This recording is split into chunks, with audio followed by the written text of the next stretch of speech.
Здраво на сите.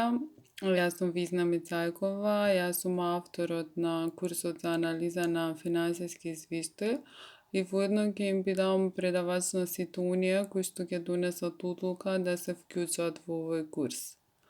Го снимам ова видео со цел да ви дадам одредено наративно објаснување за содржината на курсот, за да ви помогнам во процесот на донесување на одлука дали да се вклучите во овој курс или не. Основна цел на курсот за анализа на финансиски извештај е да научите како да ги анализирате основните финансиски извештаи, билансот на состојба, билансот на успех и извештајот за парични тикови. Почнуваме прво со изучување на структурата и содржината на секој поединечен извештај.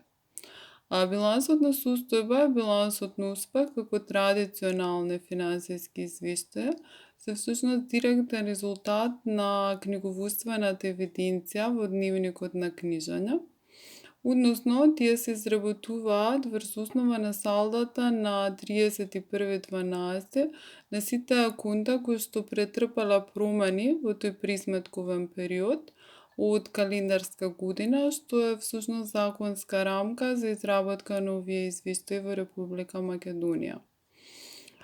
Вие ќе имате можност, прикупувајќи задачи, да го извежбате изработувањето на финансиските извештаи врз основа на заклучен лист, односно преглед на салдата на сите сметки на одредени реални компании на 31.12. Бидејќи ние мора да ја знаеме содржината и структурата на извештаите, за да можеме да пристапиме кон нивниот процес на анализа.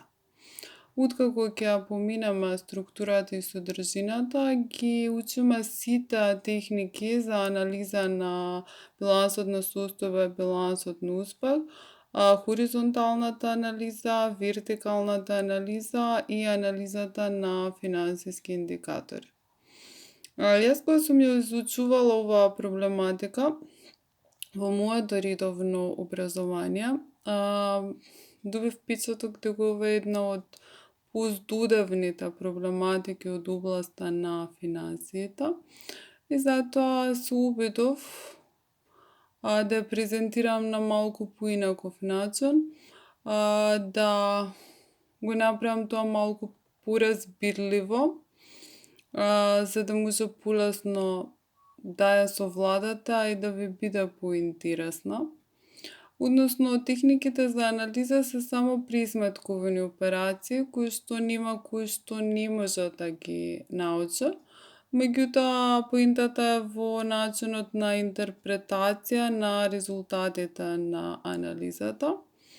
Затоа треба да ја сватите суштината на целокупното деловно работење и неговата финансиска позадина и треба да вложите труд, треба посветеност и во голема мера зависи од вас, вашите предиспозиции како аналитичари и трудот што ќе го вложите.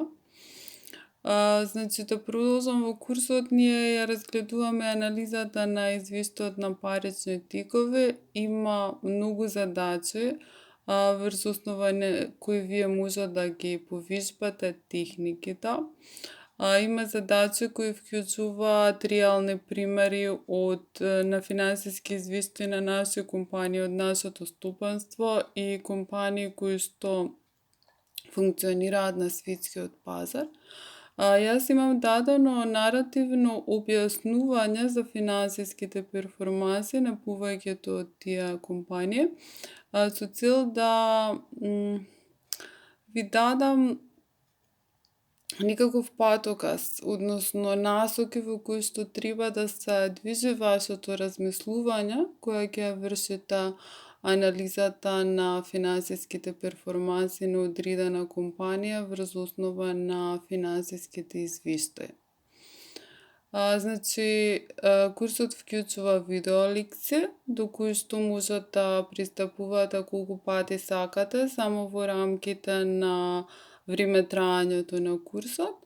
А исто така имате и текстуални материјали, имате книга која што може да ја превзимете од содржините на курсот.